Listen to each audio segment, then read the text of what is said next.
আমি ভাবছিলাম পাবলোর ঘুম পেয়েছে, পাবলো এখন খেলবে, খেলবে বলে আমাকে ডেকে নিয়ে এলো, টিকটিকি তাইয়ে দিতে হলো। এবার টিকটিকিকে মারছে, দেখেছো? মাথা ঝাঁকিয়ে ঝাঁকিয়ে চটি দিয়ে ও টিকটিকি মারে। এটা হলো পাবলোর টিকটিকি মারার খেলা। আর হবে?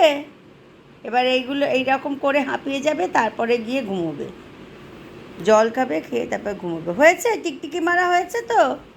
চলো, চলে টিকটিকি চলে গেছে, পাবলো তাড়িয়ে দিয়েছে। চলো এবার গুড নাইট করে দাও।